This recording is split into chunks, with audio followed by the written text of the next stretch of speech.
Olá pessoal, tudo bem com vocês? Hoje nós estamos aqui no nosso Nutris da Família podcast com o episódio de número 13 com um assunto muito especial que é inclusão com a Patrícia Davi. Fique aqui conosco e aguarde para ver nosso assunto muito importante.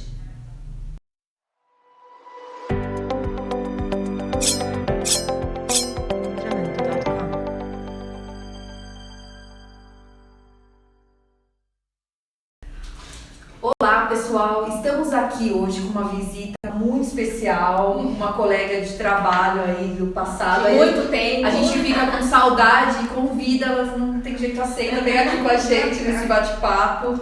É a Patrícia Davi. Patrícia, bem-vinda à nossa casa, ao nosso estúdio. Fala um pouquinho sobre a sua experiência, sobre o seu trabalho. Bom dia a todos e todas que estão nos ouvindo. Eu sou uma mulher de 44 anos, tenho cabelo na altura do ombro, na cor castanha, estou sem máscara porque nós temos aqui na bancada à nossa frente uma divisão de acrílico. Estou sentada e na mesma bancada à direita está a Rosana, que já falou as boas-vindas aí a vocês. Do outro lado a Daniela.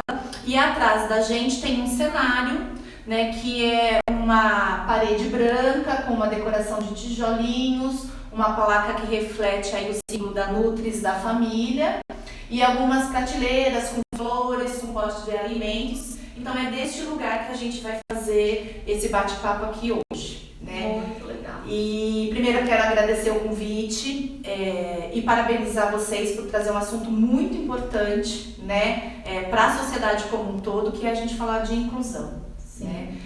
Sempre foi um assunto de pauta importante, ainda mais no tempo que nós estamos vivendo. Eu acho bastante interessante vocês terem essa pauta, né, e ampliar aí o trabalho da Nutris Família e entender que inclusão também faz parte de qualidade de vida e faz parte das famílias que vocês estão atingindo aí no programa de vocês. Obrigada pelo convite. Muito legal, é importantíssimo, né, a presença hoje, a fala, e é importante a gente comentar aqui que é a parte social, né, Rosana? Esse é o nosso episódio, é o nosso episódio do mês especial da área social, que isso faz parte, né, Patrícia? Sim. Toda a parte social. Explica pra gente por que você começou o nosso episódio fazendo essa descrição.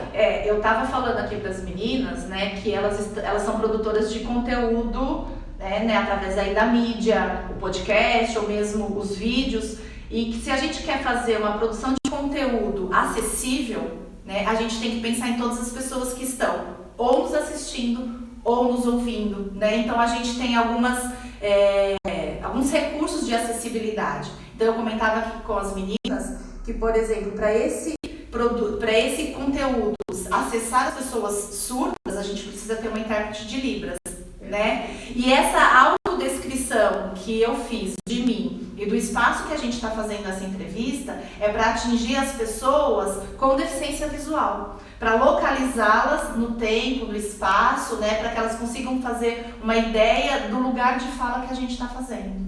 Porque elas não têm o recurso da imagem. Mal começamos, já aprendemos a partir de agora, A né? gente vai querer fazer várias coisas aí. Eu acho que a Patrícia vai ter que nos ajudar, né? Para que a gente possa ampliar, né?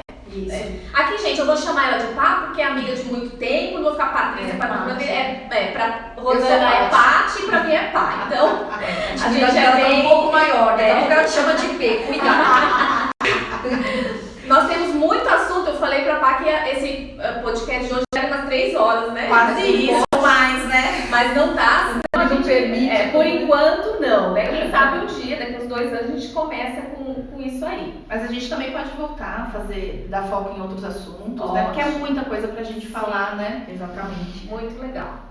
E só um parênteses, Dani, para esse começo, muitas vezes não é por mal que a gente não faz essa decisão, é por ignorância. Por falta de conhecimento, Sim, por falta de vivência. Ou esse momento é importante porque por falta de reflexão, eu penso muito, Paty, porque a partir do momento que a gente está refletindo, fala, que mancada que a gente está dando, né? Quantas pessoas poderiam estar tendo, porque a gente está falando de família, e a pessoa com deficiência é da nossa família. Tem família, tem né? família, todo mundo tem família. Então, esse tapa na cara, né? A gente tornou. Mas a gente vai A gente chegar. vai Não, mas eu chegar acho lá. que precisa enaltecer também, só você ter trazido essa pauta, né, já mostra que vocês estão abertas a essa diversidade, a esse processo de inclusão, né? E esse espaço é para isso, né? É pra gente trocar, pra gente fomentar os recursos, pra gente mostrar para todo mundo, né, os recursos que tem, ou mesmo essas populações, esses grupos reivindicarem os seus direitos,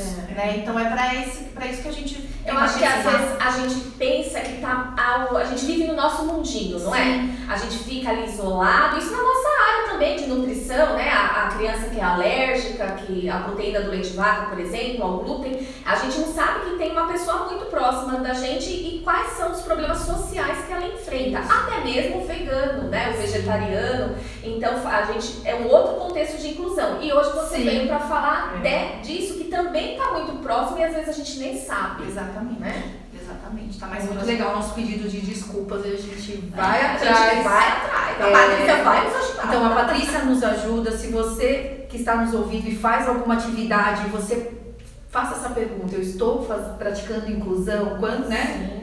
Então é isso que a gente tem que fazer. Então, a partir do momento que a gente faz essa reflexão e toma atitude, eu sou muito da atitude, Patrícia. Você pega ali, o problema existe, tudo bem, vamos ficar chorando em cima do problema. O que a gente pode fazer para resolver? Eu acho que a sociedade, quando enfrenta o problema e começa a fazer alguma coisa, cada um que faz vai sensibilizar o outro e vai virando... E aprender, né? Aprender. Às vezes, eu já tive aluno cadeirante, já tive aluno surdo, mudo. Então, como é que a gente trata? O que eu vejo é que nós não estamos preparados. Né? Nem como professor, nem como cidadão. Nem como cidadão, porque a gente leva meio que um choque. Você fala assim, como é que essa pessoa, né? Como que a gente age? Você tem alguma experiência, assim, pra falar? Eu vou falar um pouquinho da minha experiência, né? E até para voltar um pouquinho aí na sua fala, que é um pouco do que a Rosana falou.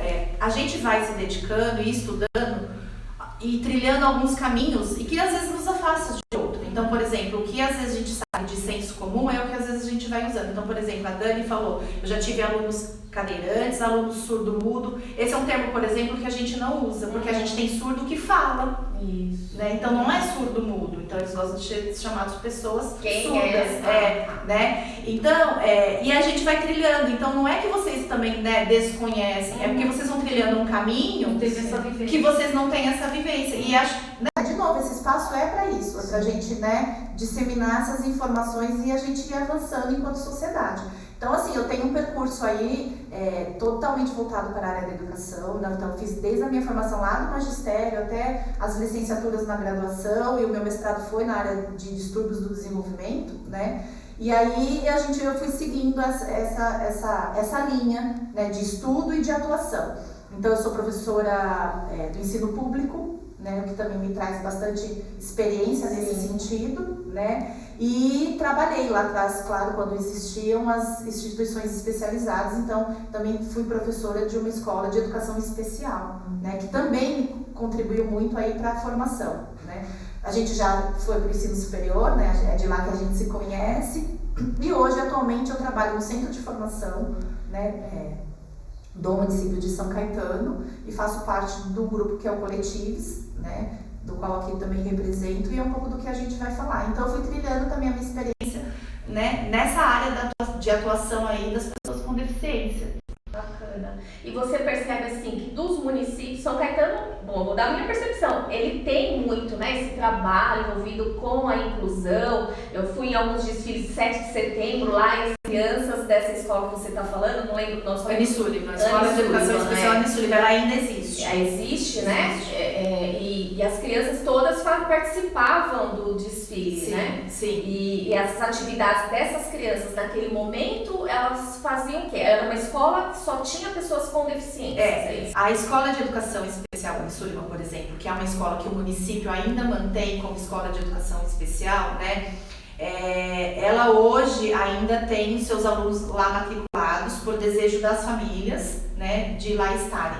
Mas em 2009, quando a gente começou a fazer, de fato, a inclusão desses alunos com deficiência na rede regular, né, a gente começou a fazer todo um movimento. Então a gente tinha os alunos surdos nessa escola, que a gente fez todo o processo de inclusão na escola regular. E a partir daí, a própria Secretaria de Educação passou a cumprir cumprir a lei, né, e garantir a matrícula desse aluno na escola regular.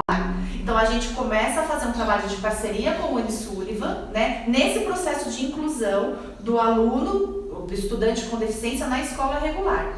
Né? E aí a gente mantém ainda a instituição, porque a gente também tem na instituição alunos, né, e na verdade a gente carinhosamente fala que são alunos, mas são pessoas com deficiência que já não estão mais na idade escolar, né?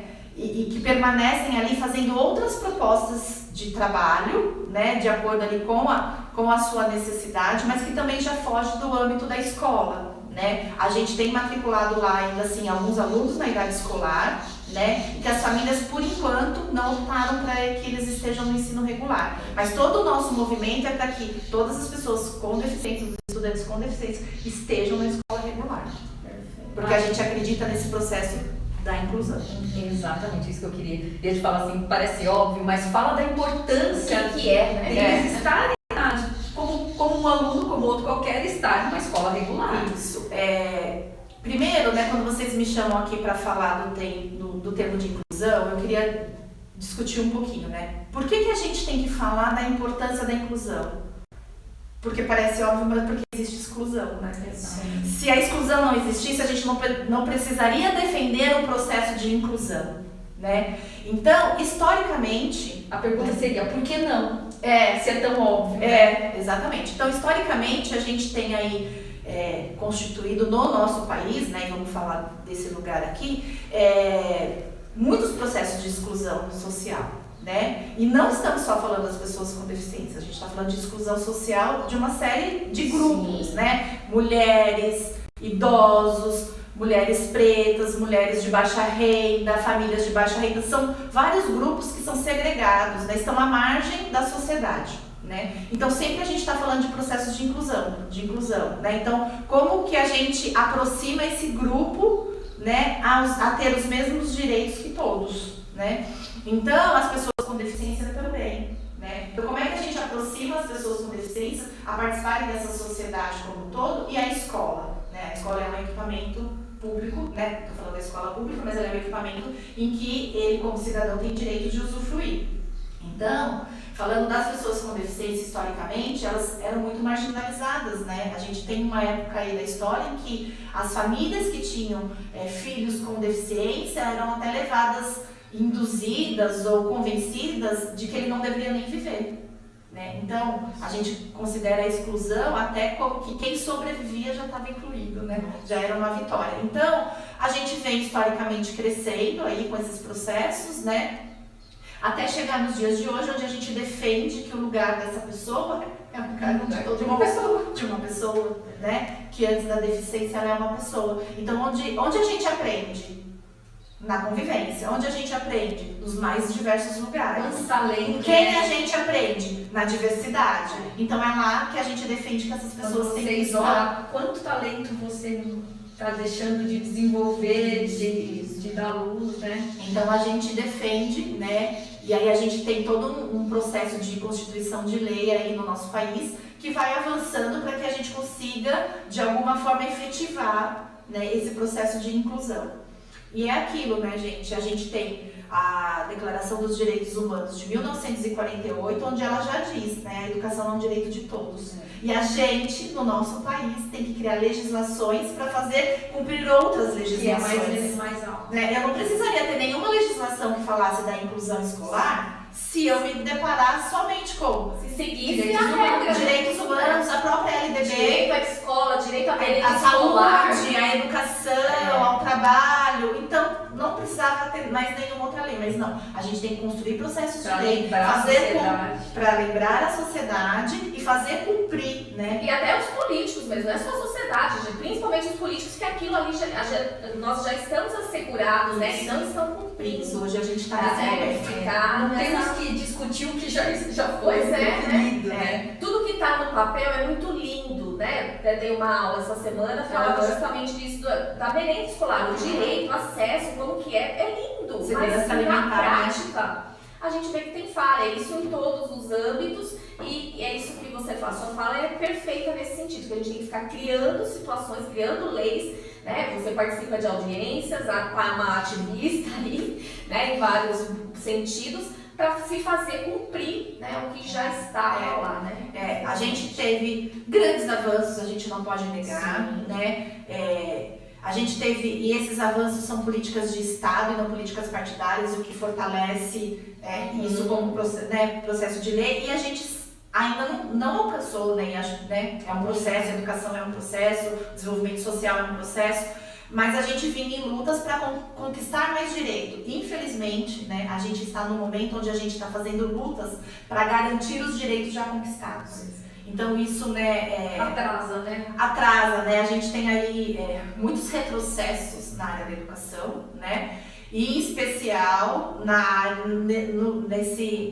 dos processos de inclusão mesmo dos estudantes com deficiência na escola regular. Então a gente agora não faz lutas para novas conquistas de direitos, mas faz lutas para a manutenção dos direitos já adquiridos, né? Porque a gente está vivendo um momento de retrocesso em várias questões, vocês diziam aqui também, né? Retrocesso na segurança alimentar, as questões alimentares, na educação, ou mesmo no trabalho. Então, a gente está falando das pessoas com deficiência, tem novos projetos de leis que tiram as leis de cotas das empresas, né?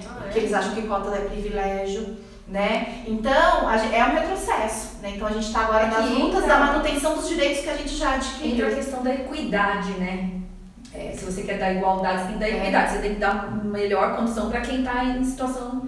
não é a melhor condição, mas é a condição que ela precisa, né? Então, aquela condição de igualdade, então quando ele fala que a cota é privilégio, é porque ele fala, não, todo mundo tem uma condição igual de disputar vagas. É mentira! Não existe! Não tem, ela tem uma necessidade que o outro não tem. Então eu vou pôr uma prova escrita para uma pessoa que é cega e a outra que é vidente. Igual. Isso é igualdade, mas igualdade de condição, os dois vão fazer a mesma prova. Não! Ele tem uma limitação que é física, que é visual, e para isso ele precisa de um recurso. Isso é uma ação de equidade. Sim. Então eles podem até fazer a mesma prova, mas nesse caso ele vai ter ou braille, ou um ledor, ou um escriba, depende da condição. Né? Então a gente precisa diferenciar, né? Isso que você falou é muito importante. As ações de equidade promovem a inclusão. Exato. Né? Agora, para fazer ações de equidade, eu preciso olhar para o sujeito e entender o que ele necessita. É olhar realmente para o ser humano, né? Entender a limitação dele e nós temos que fazer a nossa parte dele se sentir pertencer, né, àquele grupo, àquele momento, àquela situação. Eu acho que nós já tivemos alunos com deficiência visual, acho que nós, né, na instituição, que a gente tinha que fazer provas, né, do tamanho diferente, mas olhando para a necessidade deles, né, não é a mesma prova, mas um outro. E às vezes nem vai ser a mesma prova, depende de que lugar a gente está falando. As pessoas com deficiência intelectual, por exemplo, elas têm direito de acessar o mesmo currículo, mas dentro desse currículo, talvez ela precise de algumas adaptações. Né? Então essa é a função de promover ações de equidade, né? Exato, certo. Aí você falou então de inclusão, você já explicou, mediante essa última nossa fala, né, da gente ver, você acha que as instituições estão preparadas então? Aí seria aquele outro conceito de exclusão, segregação, onde que a gente entra? É assim, né, hoje, né, eu posso dizer que a gente está na educação lutando por processos de inclusão. A gente está tentando sair da segregação, da segregação, assim, eu vou falar como um todo, porque eu acho que cada lugar, né, eu acho que a gente já saiu da exclusão, quando a gente consegue fazer com que essas pessoas vivam, né, tenham convivência ali com a sua família, né, porque eles eram até, né, enfim, tirados das suas famílias e ali, então ele começa a ser pertencente da família, mas ele ainda é excluído de tudo, né? Depois a gente vai para um conceito que é a segregação. Eu reconheço que a pessoa com deficiência existe, mas ela tem que ficar ali, naquele lugar que é dela, que não é no lugar de todo mundo, né? Então, saio da exclusão, então também preciso mais, né, eliminar essa pessoa da sociedade, mas eu segrego dizendo assim, eu reconheço que você existe, mas só. Fica aí no seu canto. Depois a gente dá um passo que é para integração, né? Então, tá, eu reconheço que você existe. Se você quiser chegar perto da gente aqui, pode, mas também é só isso. Então, na questão da escola, uma maneira, né, da gente entender é quando a gente tem na própria LDB que ela garante a matrícula e o acesso à escola. é um direito, uma conquista. Mas se eu só matriculo porque é lei e deixo ele entrar dentro da escola, mas ele fica ali, isso não é um processo de inclusão. Eu estou cumprindo a lei, que também é um avanço, claro, e a gente reconhece. Estou deixando de segregar para integrar.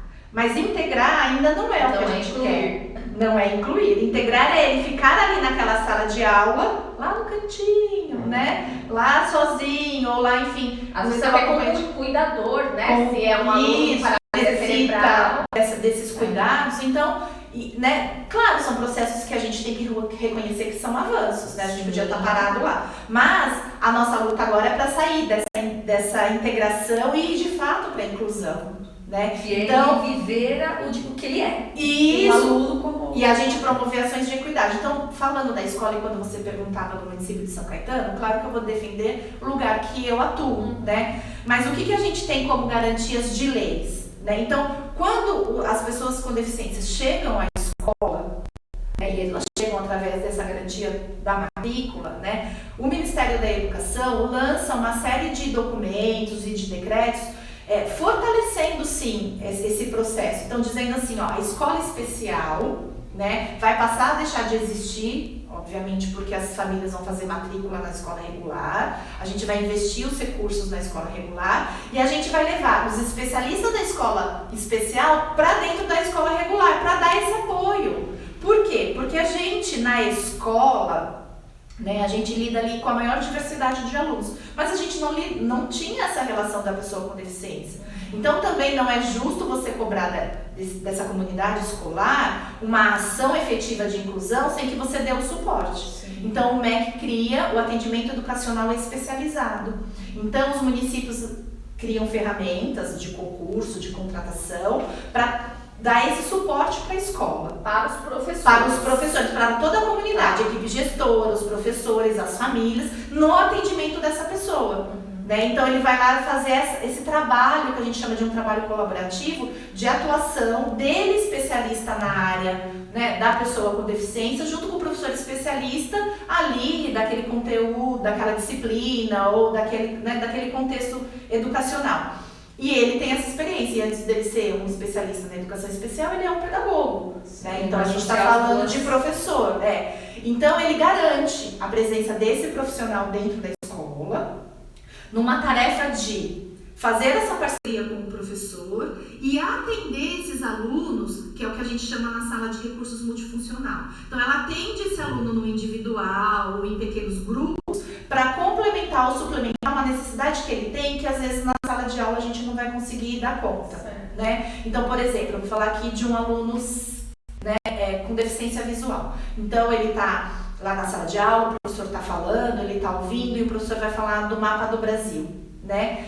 E ele ouve tudo. Quando ele vai para esse atendimento individualizado, o que essa professora pode fazer? Que aí é a professora especializada. Ela pode construir um mapa de alto relevo do Brasil e reforçar aquela informação que ele teve numa questão mais tátil e aí ele entender melhor aquele conceito. Então, é garantido por lei que esse serviço esteja na escola regular. Agora, cada município, cada estado faz a oferta desse serviço de um jeito diferente. Tá? Então, em São Caetano, a gente não tem só a professora de sala de recursos, porque essa professora que atende o aluno no contraturno, ela, em um determinado dia do mês, por exemplo, ela vai deixar de atender o aluno para marcar um horário com esse professor e conversar sobre esse aluno e as necessidades dele, né? E aí ela faz um pouco esses dois papéis, de atender o aluno na sua individualidade e especificidade e nesse trabalho colaborativo. Alinhar os dois. Isso. E às vezes a gente tem, por exemplo, municípios que essa conversa desses dois professores acontece uma vez a cada mês, uma vez a cada trimestre, porque as demandas, os tamanhos, os números são vários, né? E aí é o que eu falo, né? Do município que eu trabalho, a gente é muito avançado nesse sentido, porque a gente tem uma profissional em cada escola para fazer esse atendimento com o aluno e uma profissional em cada escola para fazer esse trabalho colaborativo com os professores. Então a gente tem em média 3 a 4 profissionais do atendimento educacional especializado em cada unidade escolar. Então a gente... Essa realidade. Não é. Né? Falando aqui de grande ABC, não é. Né? Então é uma forma de que a gente usa esse serviço, né, e a gente avança então nos processos de inclusão, porque a gente dá essa oferta de parceria, né? Então também eu posso cobrar daquele professor que está na sala de aula um entendimento ou uma mudança metodológica quando eu tenho ali a parceria. Então qual é a principal função do professor do atendimento educacional especializado? Eliminar barreiras.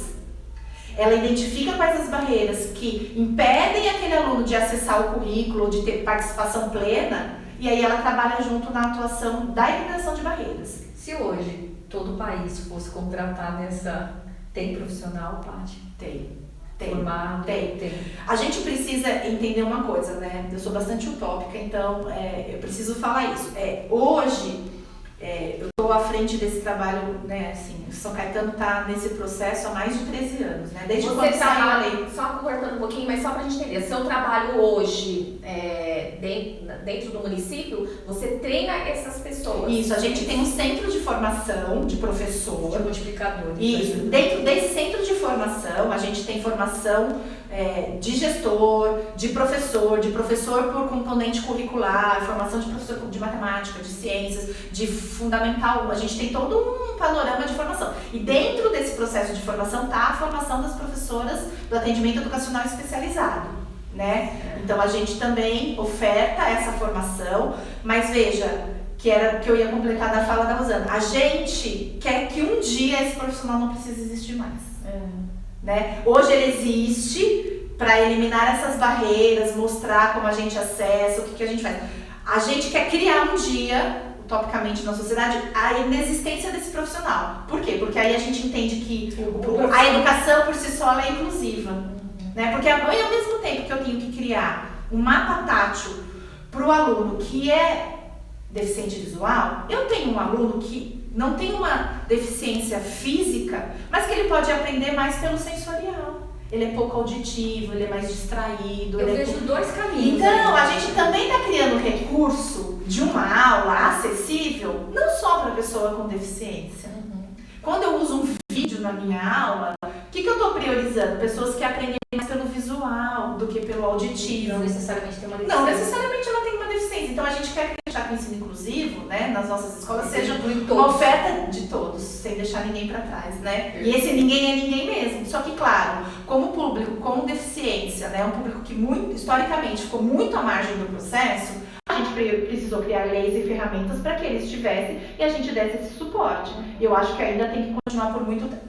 A considerar todos os retrocessos que a gente está tendo, a presença do atendimento educacional especializado na escola regular é de essencial importância. Eu vejo dois caminhos, Paty.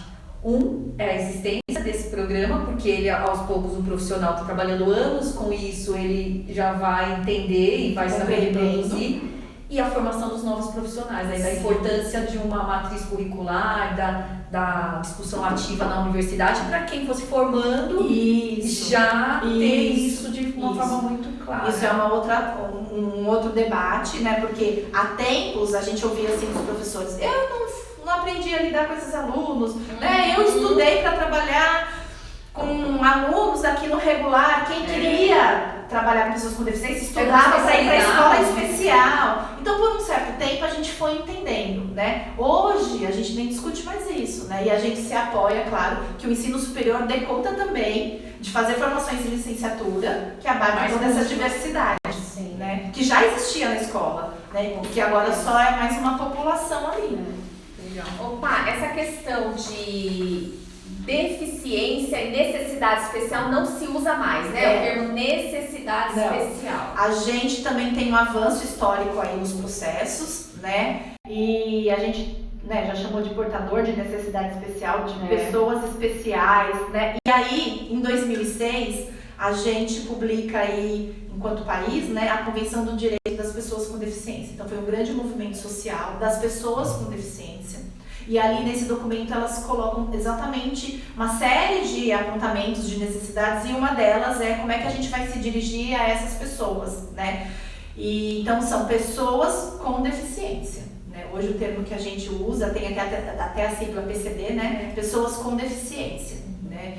E é um dos documentos que a gente se apoia aí para fazer as lutas, os processos de inclusão, né? Porque quando a convenção foi foi publicada e ratificada, eles têm um slogan que eles falam, né? Nada sobre nós sem nós. Então, né, ali tá a representatividade das pessoas com deficiência. Certo. Deixa eu só fazer uma pergunta aí, é pessoal agora, tá? Eu dei uma palestra e aí a pessoa perguntou se eu tinha batismo, meu nome em Libras. Aí eu falei, não, o que é isso? A Libras, vergonha, né? Perguntar. A Libras é a língua brasileira de sinais, né? Então ela é a forma que as pessoas surdas utilizam para se comunicar, que é a linguagem, né? A linguagem de sinais. Então, quando ela fala do batismo, né, o que eu estou entendendo é que cada pessoa ela tem um sinal que representa o seu nome. O batismo é quando você vai lá consagrar, enfim, né, o seu nome. Então, a pessoa surda, né, da comunidade surda, cria um sinal para você, né, e te batiza com aquele sinal. Então, se você frequenta a comunidade ou se você vai conversar com as pessoas surdas, quando você vai se referir a uma pessoa, você usa o sinal e ela já sabe, né, quem é. E aí, quem tem que te dar esse sinal de batismo é uma pessoa da comunidade surda. Né? Isso, então você podia dizer a ela, se ela fosse surda, né? Eu não tenho, você quer me dar já um sinal que agora eu posso usar? Então, por exemplo, eu tenho. Né? Primeiro eu tenho a convivência com a comunidade surda, eu tenho pessoas surdas na família e trabalhei lá no Anne Sullivan, que a princípio era uma escola que atendia toda a comunidade surda. Então, eles fazem o sinal, que é o P, né? A letra P do meu nome e assim no rosto, porque eu tenho muitas pintinhas no rosto, né? Então esse é uma característica sua. Isso, então geralmente é a letra do seu nome com uma característica física sua que marque aquela pessoa. Então, se a pessoa tem uma cicatriz, se a pessoa tem uma cor de cabelo diferente, enfim, ele utiliza ali uma característica da pessoa, física da pessoa, agregada a um sinal, geralmente do ombro para cima. Né? Isso é importante, né? Precisamos ser batizadas. A gente tem que contar. Chama alguém aqui e aí ele acaba dando um sinal para então, vocês. Então, o intérprete lá na hora que me perguntou, ele não era surdo, né? Ele não tinha, então ele não poderia me dar esse batismo.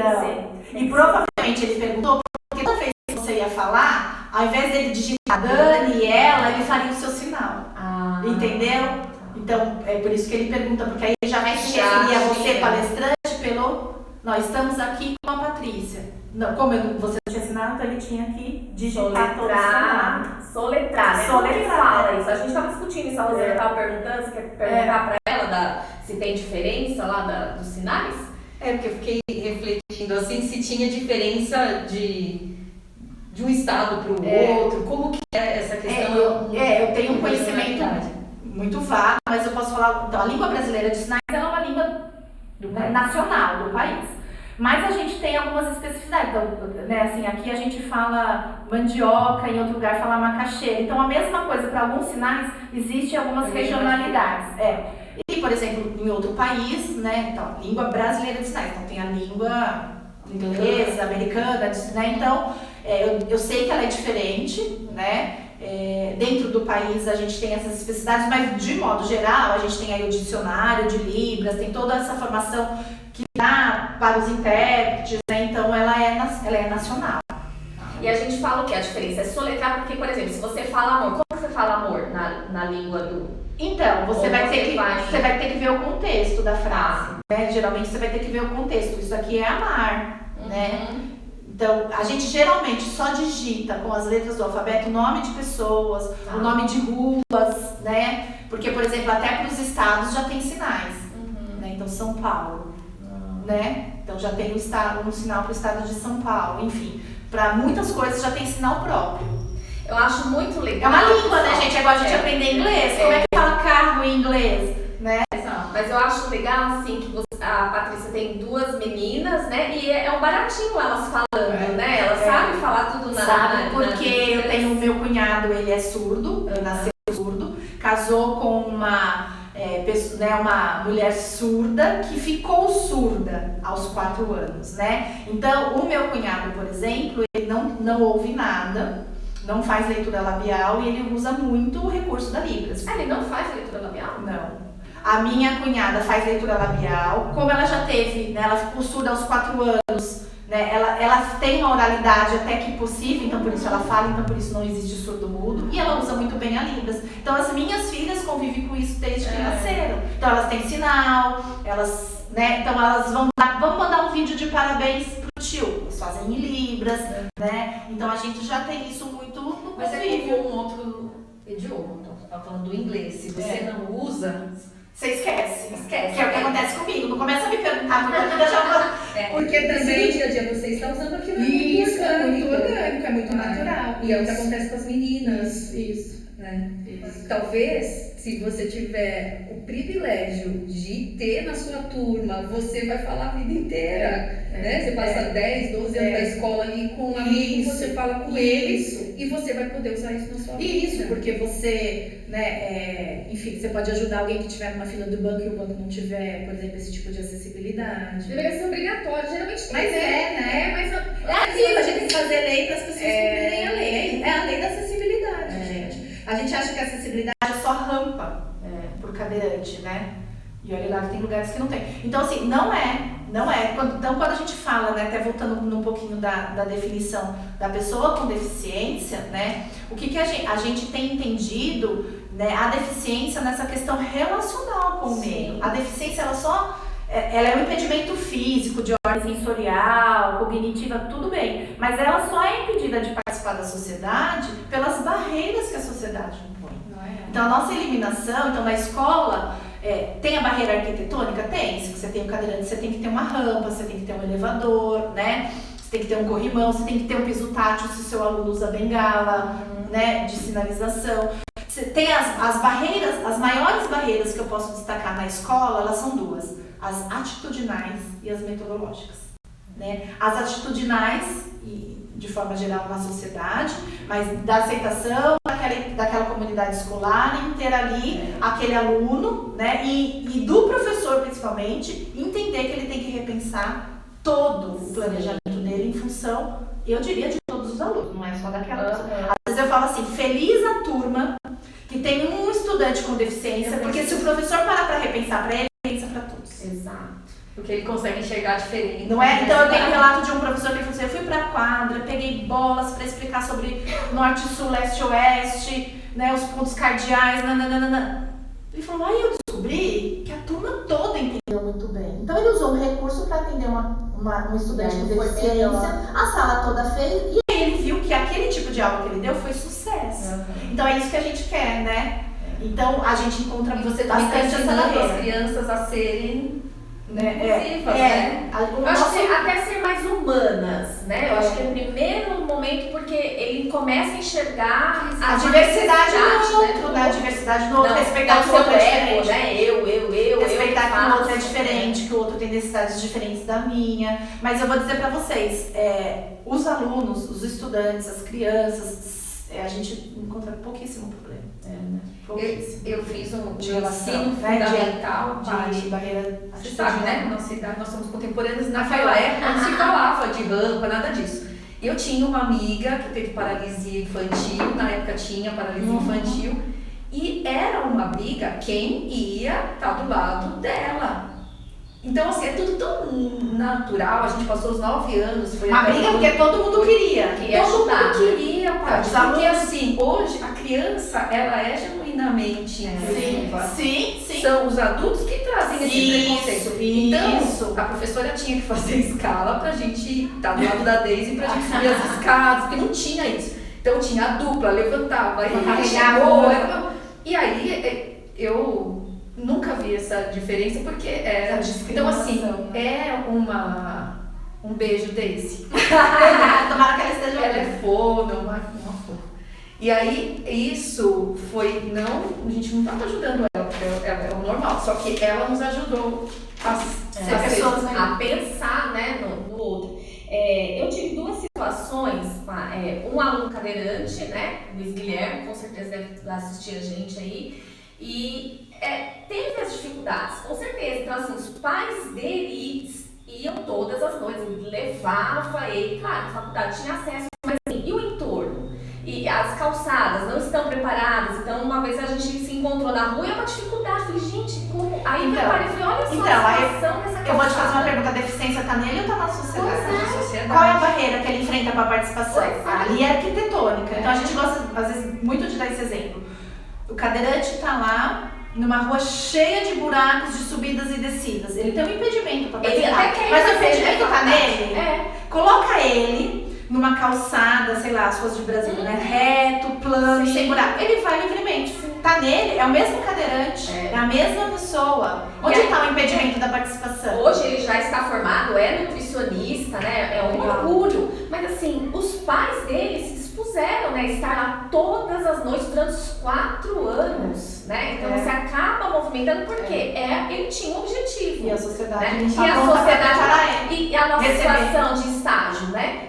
A gente não encontrou estágio para ele, porque uma cozinha não está preparada para ter um cadeirante dentro da cozinha. Laboratórios também não. Então o que adianta ter a rampa, ter o elevador, ter não sei o quê, e não pensar nos A acessibilidade é muito mais que isso, né? mais. E aí você impede ele de ser um nutricionista porque você disse que ele não é capaz? Quem não é capaz de ter como nutricionista? A sociedade. A sociedade. E eu também já tive aluno, que agora você já ensinou, que é deficiente, né? O surdo, né? Que eu não estava preparada. Sim, a gente quando não tem experiência, a gente nunca tá preparado. Não, eu levei um susto, porque tinha um professor, né, dele, só ele, o professor intérprete, que ele tinha, e eu tinha que tive que me adaptar, né? Então eu tive que ir bem devagar, falando, porque como é algo muito específico, não tem essa linguagem, tudo tinha que soletrar. Sim, né? tem palavras que não tem sinal e o intérprete vai ter que soletrar pra ele e ainda explicar o significado daquilo. E muitas vezes assim, como eu não sei assim, Libras, nada, então eu escrevia pra ele, quando eu queria ter um contato, mas a gente acaba se isolando porque o intérprete está ali. Mas eu queria ter esse contato, aí a mãe dele, a gente fazia trabalho junto, enfim, acabei dando uma outra assistência, mas é só pra gente contextualizar que nós, professores, nós não estamos preparados para essas adversidades. Não só, né? Eu tenho uma paciente que eu conheci ela agora no teleatendimento, que ela me incluiu. Na verdade, a inclusão foi minha, porque quando ela me falou que era deficiente visual, ela me incluiu porque ela abre a câmera para eu vê-la. Então, a comunicação continua acontecendo. Ela me inclui, porque eu preciso, eu tenho a necessidade de ver. Porque eu tô acostumada assim, eu não tenho uma sensibilidade como a dela.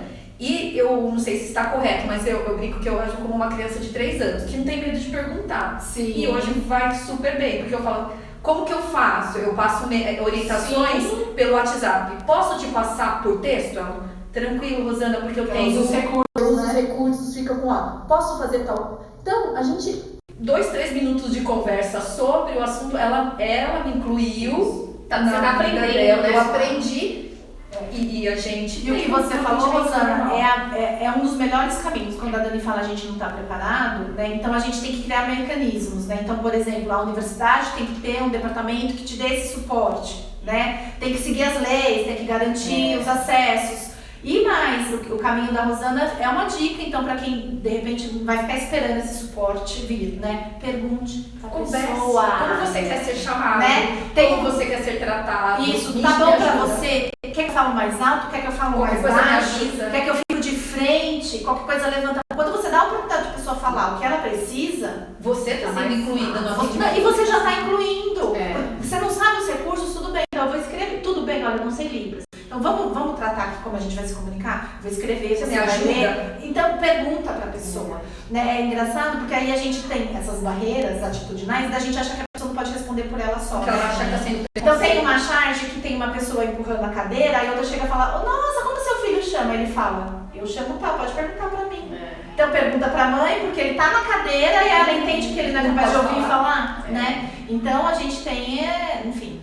Tem muita coisa para ser quebrada ainda, né? Muito paradigma ainda para né? Avançamos, não podemos deixar de reconhecer, né? E estamos na luta para não retroceder. Sim.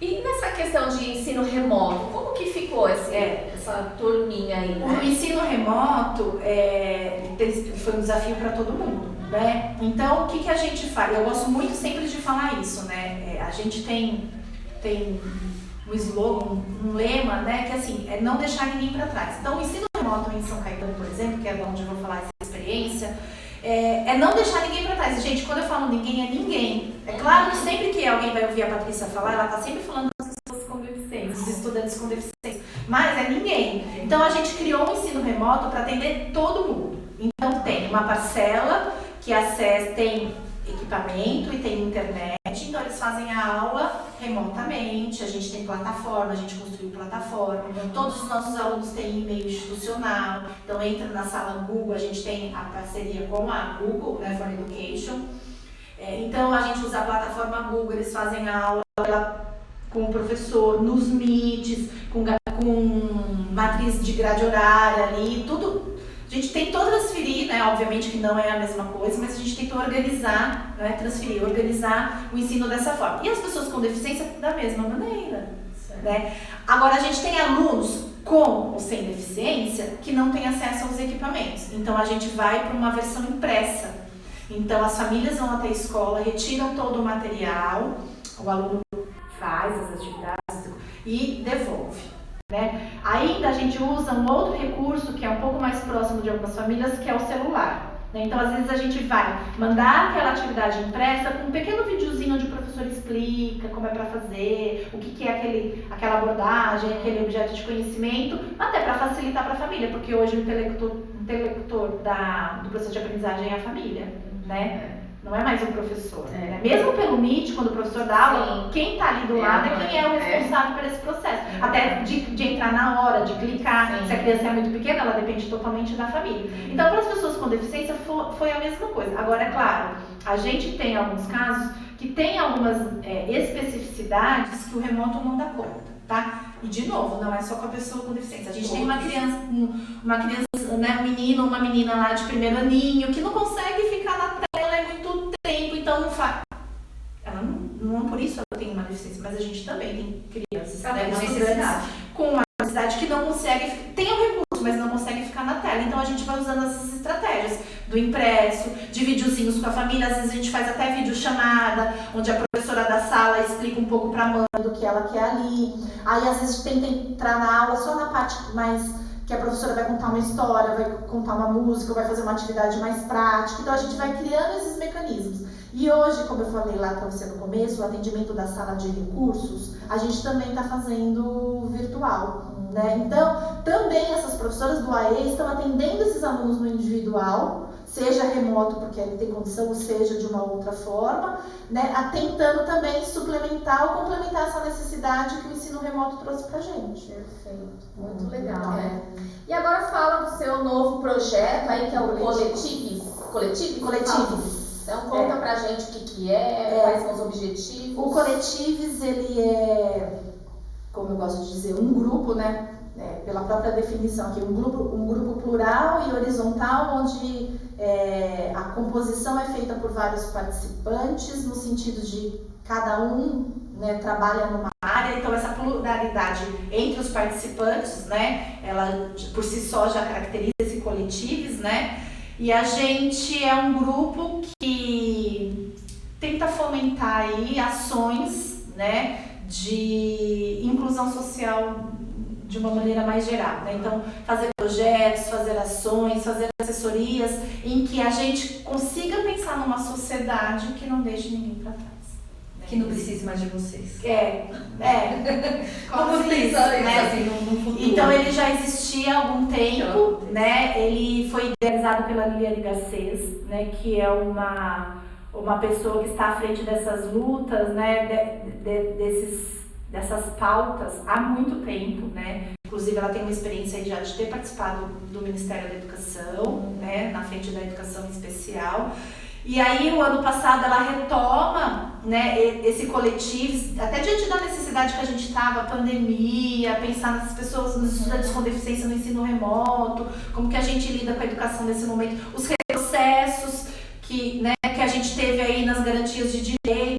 Então, ela retoma esse grupo, né, eu sou convidada a partir de 2020 a participar desse grupo, né, e a gente, enfim, começa a se engajar nesses projetos, né? Posso depois falar aqui um pouquinho de alguns projetos que o Coletives faz, mas o nosso maior lema é isso, né? Nos reunir, dialogar, estudar e trazer proposições para que a gente tenha uma sociedade mais inclusiva. E onde vocês querem abranger, né, essas... A gente não tem limite, né? É claro que o dia a dia vai nos pondo limite, né? Todos nós temos outras atuações, né? E nos encontramos nesses momentos para fazer esses projetos.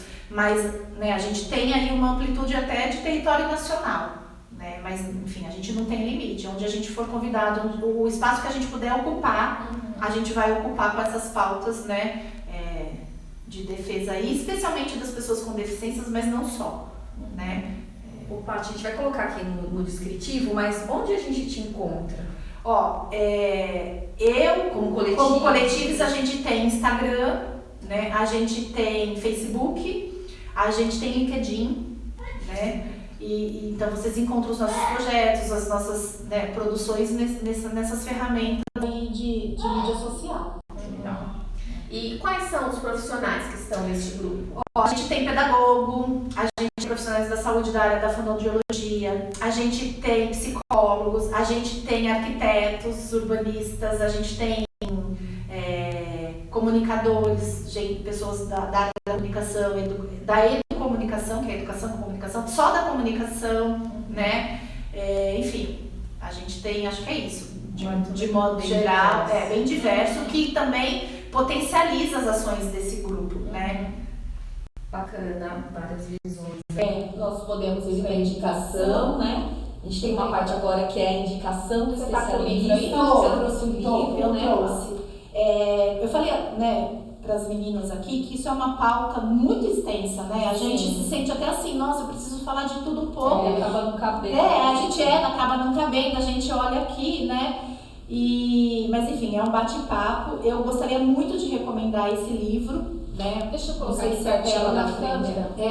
Esse livro ele foi escrito, né, pela Liliane Garcês, que é sim, né, a idealizadora aqui do nosso Coletives, mas ele reúne, né, numa versão muito gostosa de ler, porque o propósito dela ter feito esse livro foi isso, para dialogar com os professores, né, para essa horizontalidade, dividir com os professores o que são esses processos de inclusão da pessoa com deficiência, né, no âmbito escolar. Né? Então o título, deixa eu só falar para quem aqui está nos ouvindo, é um livrinho que chama Educação Inclusiva de Bolso, é um livrinho pequeno, porque caracteriza até nessa questão de andar com ele no bolso, né? O desafio de não deixar ninguém para trás, né? E esse ninguém é todo mundo, né? Mas a gente tem que perguntar quem é esse todo, né? Quem a sociedade está considerando esse todo? Então a gente lançando aqui nesse livro a defesa dos estudantes, das pessoas com deficiência e propriamente dito os estudantes. Já está à venda o livro? Já está à venda, então só fazer uma descrição, é um livrinho pequeno, de capinha azul, né? Com umas letrinhas brancas onde tem o título, o nome da autora e um desenho aqui que representa uma professora e um estudante na frente de um computador, né? É um estudante que usa muleta e ele está num computador que até simboliza um pouco aqui, né, o ensino remoto que a gente está vivendo. Ele tem aproximadamente 190 páginas, mas ele está numa leitura muito gostosa. Bacana, muito legal. Ele traz... fácil? Não. Uma das metas da autora foi essa, que ele seja acessível tanto na linguagem quanto no custo. Tem um custo de produção. Isso, né? Eu comprei pela editora porque eu gosto, né, do físico, ele tem e-book, ele custa R$16,50. O físico. Vale super a pena. Um frete, enfim, acho que logo ele está em acesso em outros lugares, mas acho que é super acessível, né, o preço e a linguagem também, né? E ele traz 2 pontos aqui que era importante da gente ter falado, mas não deu tempo, que são os Objetivos do Desenvolvimento Sustentável, né? E o relatório que a gente tem aí feito pelos órgãos aí nacionais em relação ao monitoramento de como esses processos de inclusão estão acontecendo, mas a gente pode depois também fazer uma outra pauta em relação a isso. Porque tudo isso que a gente conversou aqui tem um monitoramento para dizer se a gente está fazendo, quanto falta para a gente alcançar, né? E isso é uma coisa que não é só de Brasil. Então, coletivos, a gente consegue acompanhar todos os trabalhos de vocês por essas redes que vocês estão pleiteando aí, né? A gente, né, faz uso dessas redes como produto, como produção também de conteúdo, né? Então, a gente escreveu também um artigo ano passado, que é exatamente para falar sobre 9 propostas para você pensar um pouco como alcançar os estudantes com deficiência no ensino remoto. E onde Também a gente foi consegue publicado, ele é aberto? Ele é aberto, ele foi publicado no site da, deixa eu ver aqui que eu não lembro direito, da org.com, não, ponte.org. Esse Posso deixar para vocês também. Isso, tinha colocado aqui, ó, ponte.org/artigo, Tá. né? O título do artigo é Fortalecer Vínculos, é uma base para a educação inclusiva no contexto da pandemia. Show de A gente revisitou esse texto agora, ele está no LinkedIn e também no Instagram, porque a gente foi revisitar esse texto e percebeu que ele está 1 ano depois, muito atual ainda. Primeiro porque a gente ainda está na pandemia, e porque ainda a gente, né, tem que alcançar muito aí nessas ações para não deixar ninguém para trás. Muito bom, né? Vamos pro batata quente, que ela está acostumada com batata quente. Deixa eu só falar de um projeto coletivo que faz, certeza. até para vocês não acharem que a gente fica também só na área da educação. Então a gente tem um projeto Por Onde Andas, que é um projeto que a gente faz agora, claro, na pandemia deu uma parada, porque os parques estão fechados, mas a gente vai até os parques e monta grupos de pessoas com as mais diversas condições, então idoso, mulheres ou pessoas obesas, pessoas com deficiência, e ver a acessibilidade desses parques em termos, eu quero fazer uma trilha, é uma trilha acessível? O que precisava para melhorar, para ser uma trilha acessível? E não acessível só para quem usa cadeira de rodas, acessível para quem é obeso, acessível, precisa de um apoio, é um idoso, né? E um outro projeto que a gente está fazendo agora, que é muito bacana, a gente concorreu ao edital da Biblioteca Mário de Andrade. E a gente ganhou um edital. E a proposta desse edital era a gente construir, pensar numa maneira de um livro mais acessível. Então, como a gente tem essa diversidade no grupo, as pessoas que são ligadas mais à área da comunicação, a gente ganhou esse edital e a gente está trabalhando em cima do livro 1984, eles estão criando até por conta do conteúdo do livro, né? Eles estão criando uma versão acessível que, assim, modéstia à parte, extrapola tudo que a gente viu. Então o livro vai ter experiência multissensorial, vai ter botões, vai ter minigames, vai ter quiz para você passar de um capítulo para o outro. Então ele vai atender as diversas necessidades das pessoas que ali visitarem a biblioteca. Né? Então eles estão ali no desenvolvimento do protótipo, mas ele vai sair um livro com todas essas características aí de voz que você pode ouvir, de imagem, de coisas que você pode tocar, de coisas que você pode sentir sobre o livro. Muito legal. Esse projeto da Patrícia está parecendo o nosso aqui, né? Que é muito grande, a gente quer fazer, né, várias coisas para atingir um certo público. Isso. E você também está dentro desse grupo, nesse mesmo objetivo, né? Vem sempre de uma experiência de vida, né? Pra gente ficar naquela ansiedade daquilo que a gente está vendo, que a gente possa passar para que outras pessoas vejam.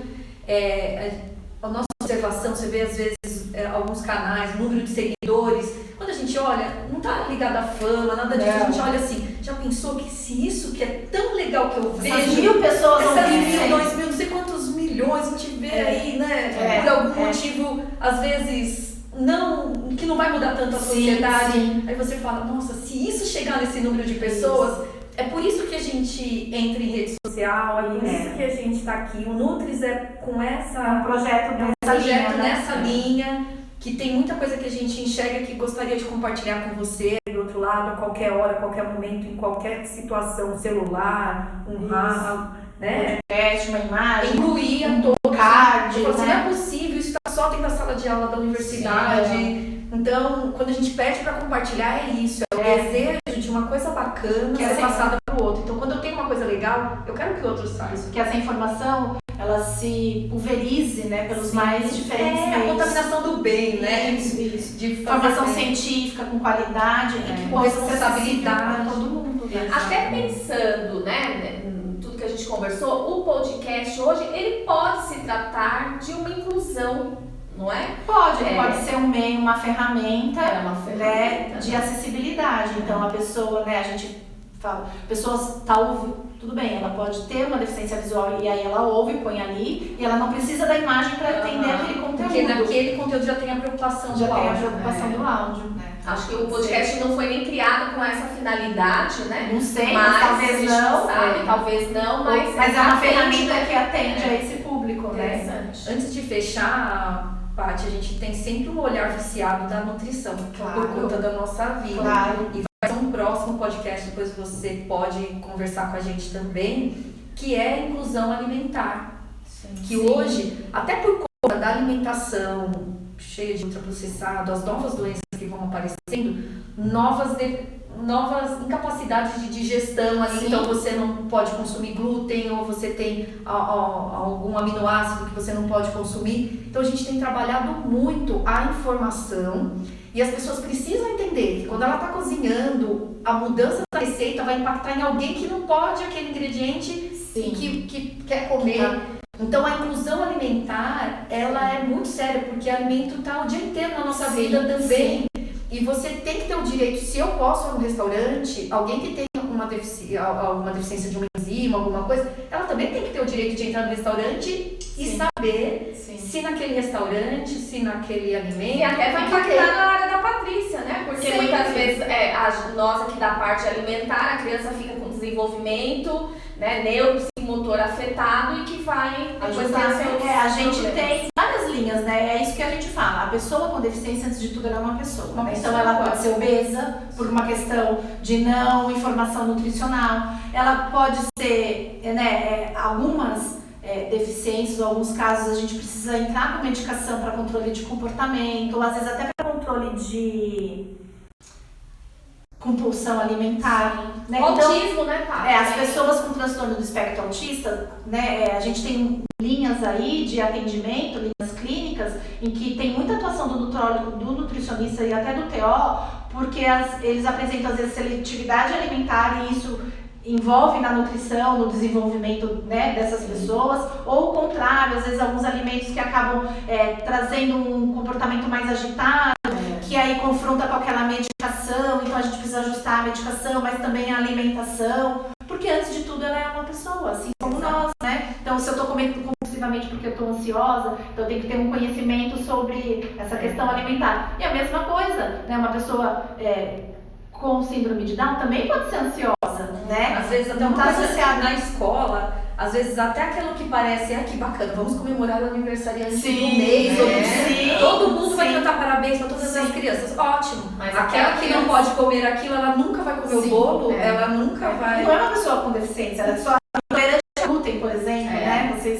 Então a gente tem que pensar nessa inclusão como um todo. Então quando tá falando, nós estamos falando de todas as pessoas que em algum momento... Não deixar ninguém para trás. Não deixar ninguém para trás, né? Então, se essa é uma bandeira da mãe, do filho com deficiência visual, auditiva, também é uma bandeira da família que tem uma intolerância alimentar, que tem uma alergia, que tem dificuldade de aprender som auditivo, qualquer necessidade.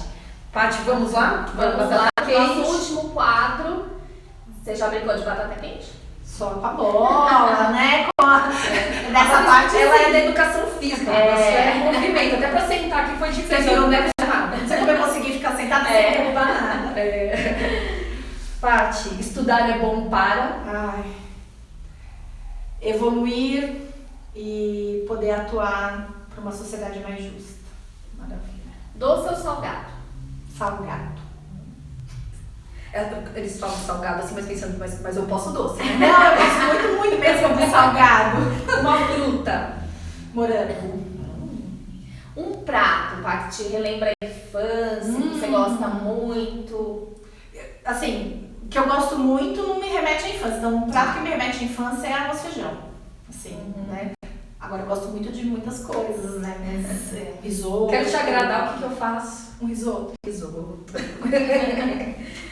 Quem é a Paty na fila do pão? Nossa, ninguém. Ninguém. A Paty na fila do pão é só uma idealizadora desses projetos, né? Eu acho que eu me envolvo muito nessas questões mesmo. De fazer. Paty, pensa bem, você não é idealizadora, não, você tá fazendo. Não tá só pensando, tá? De fazer, de poder fazer alguma coisa por alguém, né? Nesse sentido.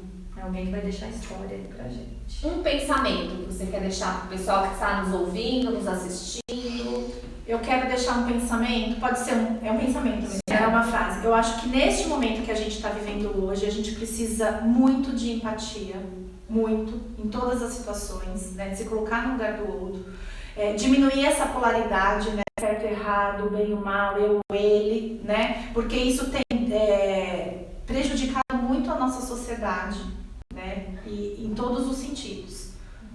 gente precisa começar a ter um pouquinho mais de empatia, né? E pensar no próximo, e pensar no como eu posso agir, né? Para melhorar essa sociedade a partir de um bem comum, não daquilo que eu acredito que é o certo. Perfeito. Eu posso só completar uma coisa que é uma palavra muito importante, eu não aguento. Quando você fala das certezas, tem uma palavra que eu falo para meus alunos, que eles até brincam quando eles não sabem a resposta. Que quando eu faço uma pergunta, quem fala sim e não, a chance de erro é quase que total. Então, eu acho que na vida, a palavra que eu tenho é o depende.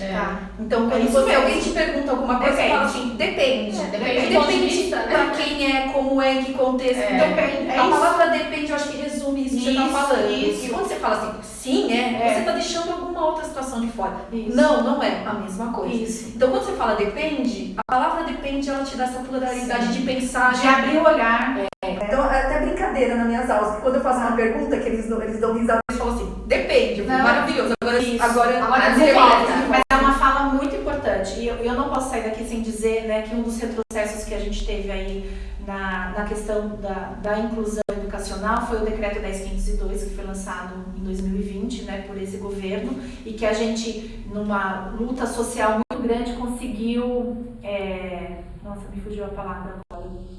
A gente queria que ele revogasse, mas a gente não conseguiu que ele revogasse, porque a gente conseguiu suspender, né? Mesmo suspenso, o governo ainda está fazendo... Está obedecendo.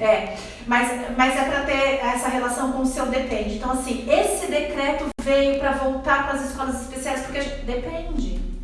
Como que é? As escolas especiais eram mesmo, de fato, importantes para todo mundo? Mesmo com as escolas, todo mundo fazia parte das escolas especiais? Ou elas também eram especiais só para algumas crianças especiais, né? Então, assim, e aí a gente fica polarizado, né? Parece que é um grupo que defende só esse lugar ou só esse lugar. E esse depende, não depende do que eu, Patrícia, acho, mas depende do que a legislação, do que a construção das manifestações sociais foram promovendo, né? Então, quando eu tenho uma convenção lá em 2006 de um grupo, então é um processo, não é a Patrícia falando, não é a Daniela falando. Então, quem são as pessoas envolvidas? Como é que a gente destrói uma coisa construída? Faz um diagnóstico da situação. Isso, então depende, né? Então, essa coisa da polarização, né, do certo e errado.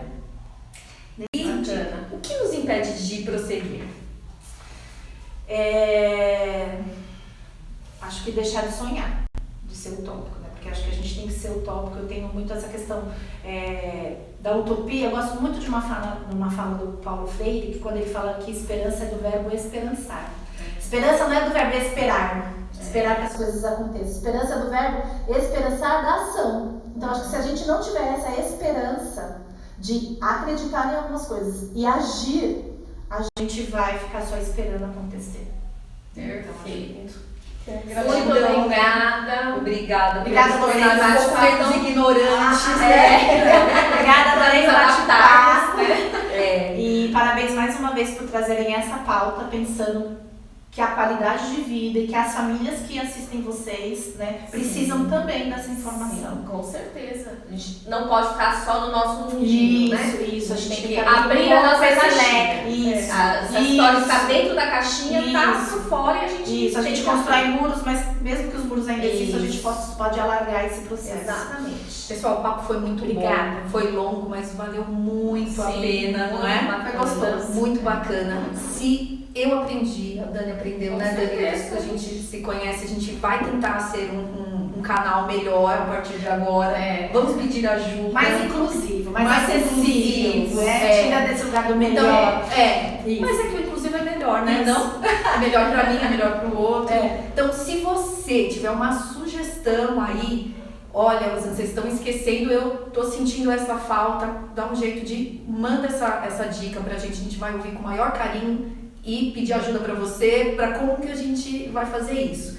E se você também aprendeu e tem alguém que você gostaria que aprendesse, escutasse isso que a Paty falou aqui pra gente, compartilhe esse vídeo, vamos fazer aí a contaminação do bem, vamos passar a informação para o maior número de pessoas, para que a gente possa sim, de uma forma utópica ou não, construir uma sociedade melhor. Eu quero fazer parte dessa sociedade, eu tenho certeza que você também. Esse é o nosso propósito de vida, de profissional, e a gente tem que cada vez sermos pessoas melhores, né?